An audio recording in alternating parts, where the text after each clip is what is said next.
हाय. आता दळण येणार आहे माझी, त्यासाठी गडबड गडबड चालू आहे. आता विचारते तर बघितलं, चला बटाटा आहे, कांदा आहे, काय करू काय करू. मग कांदे काढले थोडे, बघा फ्रीज उघडला, एक कोबीचा थोडासा कांदा होता, तो कोबी थोडा कापला. चला म्हटलं आता तसं करूया, भजी वगैरे असं काहीतरी करूया. मग कोबीची आणि कांद्याची मिळून भजी केली. आहेत आपली यूट्यूबवरती मी व्हिडिओ टाकले, हवे तर त्याची लिंक पण देईन मी तुम्हाला. असे छान भजी करूया म्हटलं. आता त्याची तयारी करते, तुम्हाला दाखवते.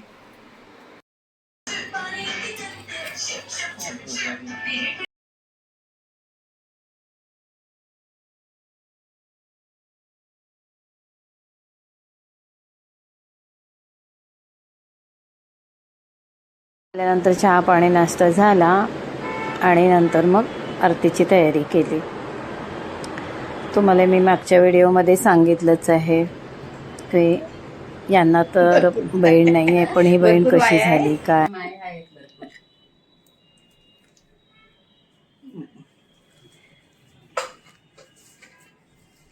तिच्याबरोबर माझी एक मैत्रीण आहे साधना म्हणून, ती पण आली, दोघी आल्या.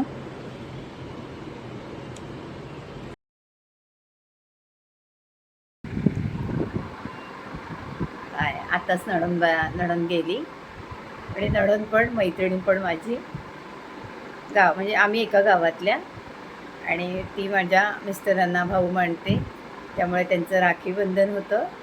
काल मी आईकडे गेले होते, त्यामुळे आज तिने आली. आता काय करू चाललेलं तुम्ही बघितलं. बाकी कसं असतं ना, सख्खे आपलेच असतात, पण एक वेगळ्या रक्ताने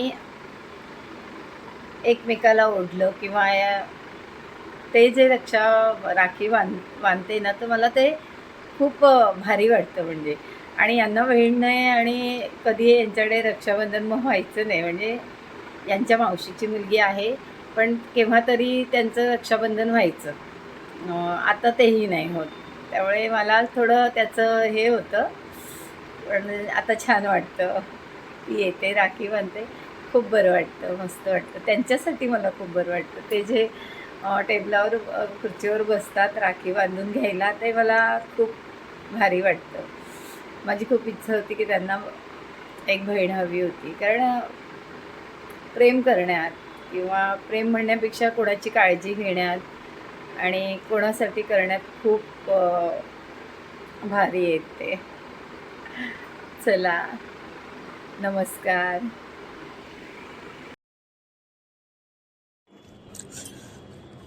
सकाळी ना नाश्ता केला, काय करायचं मग बटाटा किसला आणि कोबी असं घेतला. म्हणजे कोबी बटाटा म्हणजे पौष्टिक थालीपीठं बनवली. मग यात तुम्ही काहीही घ्या, गाजर घ्या. मी याच्यात हे आपलं बीट होतं माझ्याकडे, बीट घेतलं, ते किसलं, 2 बटाटे किसले, थोडा कोबीचा कांदा किसला, असं सगळं घेतलं. थोडं हिंग घेतलं आणि ऑर्गॅनो असतो आपल्याकडे, ऑर्गॅनो जो पिझ्झावर टाकतात तो घ्या. नसला तर ओवा बारीक करून घ्या हातावरती. याला हे ऑर्गॅनो आहे, जे पिझ्झावर टाकतात ना ते आहे. थोडी आमचूर पावडर घेतली. हा एक बीट होता, तो किसून घेतला.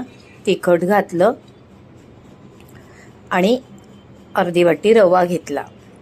आता कसं आपली क्वांटिटी केवढी आहे ते बघून घ्यायचं. अर्धी वाटी रवा, अर्धी वाटी चण्याचं पीठ घेतलं आणि पाववाटी तांदळाचं पीठ घेतलं.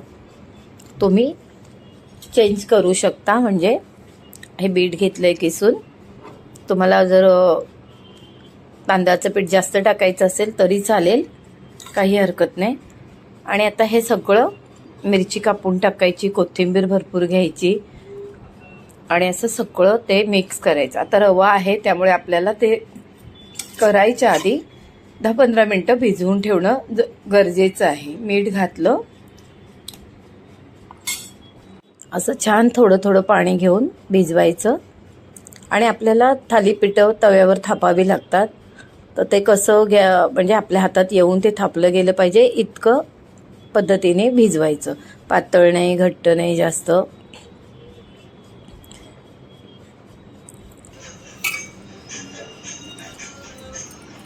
आता आपल्याला असं वाटतं की ह्याच्यामध्ये थोडासा रवा किंवा चण्याचं पीठ काही घेऊ शकता. मी चण्याचं पीठ घेतलंय थोडं.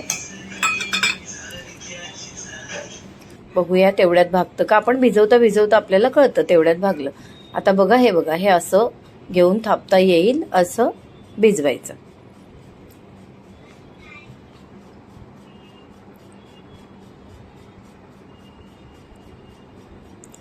आता फ्राय पॅनला मी तेल लावलंय आणि हे असं घेऊन थापायचं.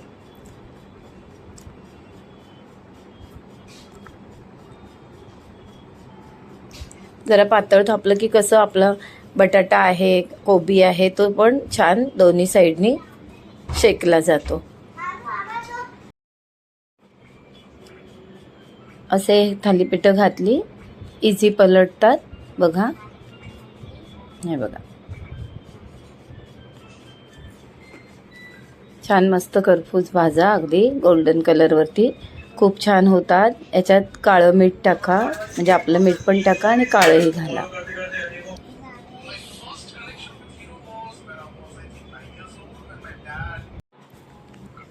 असे पटापट थापून पटापट होतात, वेळ नाही लागत. छान तेल घ्या, तूप घ्या, काही घ्या. थोडं थोडं फ्राय पॅनला लावायचं असतं. असे छान थालीपीठ होतात, मस्त होतात. बघा, करा, लाईक करा, शेअर करा, सबस्क्राईब करा. नमस्कार.